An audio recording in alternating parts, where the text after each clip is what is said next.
اعوذ باللہ من الشیطان الرجیم بسم اللہ الرحمن الرحیم۔ معزز ناظرین السلام علیکم ورحمۃ اللہ وبرکاتہ۔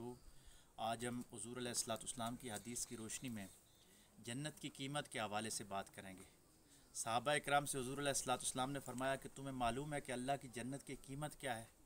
تو صحابہ اکرام نے عرض کیا کہ یا رسول اللہ صلی اللہ علیہ وآلہ وسلم، آپ ہی بہتر جانتے ہیں کہ جنت کی قیمت کیا ہے۔ تو حضور علیہ الصلوۃ والسلام نے فرمایا کہ کسی انسان نے دوسرے انسان کو اگر معاف فرما دیا تو گویا اس نے جنت کی قیمت ادا کر دی۔ تو جنت کی قیمت اللہ نے یہ مقرر فرمائی کہ دوسرے انسان کو معاف کر دیا جائے۔ کسی کا قصور ہے تو آپ معاف فرما دو۔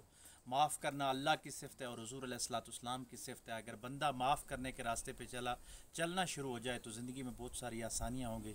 قصور، خطا جان بوجھ کے اگر کوئی کرے یا بھول چوک سے اس کے ساتھ خطا ہو جائے آپ کے ساتھ، تو آپ اس کو معاف کرنا شروع کر دیں۔ جب آپ معاف کرنا شروع کر دیں گے تو آپ جنت میں اپنا گھر بنانا شروع ہو جائیں گے، کیونکہ آپ جنت کی قیمت ادا کر دیں گے۔ اور یہ ہو نہیں سکتا کہ کوئی انسان کسی چیز کی قیمت ادا کر دے اور وہ چیز اس کو حاصل نہ ہو، اس کو بعد میں ملے نہ۔ ایک اور حدیث کا مفہوم ہے کہ آقا علیہ الصلوۃ والسلام نے فرمایا کہ اگر کوئی حق پہ رہتے ہوئے بھی جھگڑا چھوڑ دے تو قیامت کے دن جنت میں جس جگہ وہ اپنا گھر لینا چاہے گا، میں محمد صلی اللہ علیہ وسلم اس کو وہاں گھر عطا فرماؤں گا۔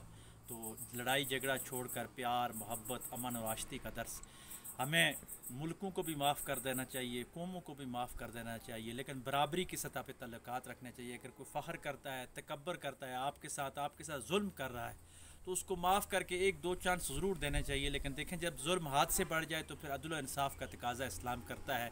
آپ کی جو معافی ہے، آپ کا جو درگزر ہے، آپ کا جو نرم رویہ ہے، کہیں ایسا نہ ہو کہ یہ آپ کو نقصان پہنچا دے۔ ایک حد تک آپ معاف کر سکتے ہیں، اس حد سے زیادہ معاف کرنے کا بھی حکم نہیں ہے، کیونکہ ہو سکتا ہے کسی مجرم کو اگر معاف کر دیں آپ تو آپ کسی دوسرے جو مظلوم ہے اس کے ساتھ زیادتی کر رہے ہوں۔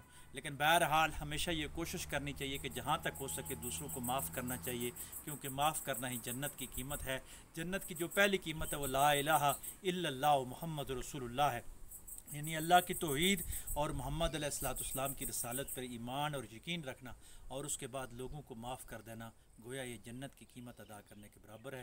اللہ تبارک و تعالی ہمیں معاف کرنے کی توفیق عطا فرمائے، اور وہ پروردگار عالم ہمیں بھی معاف فرمائے۔ ہم لوگوں کو معاف فرمائیں گے تو اللہ ہمیں معاف فرمائے گا۔ کرو مہربانی تم اہل زمیں پہ، خدا مہرباں ہوگا عرش بری پہ۔ وآخر دعوانا ان الحمد للہ رب العالمین۔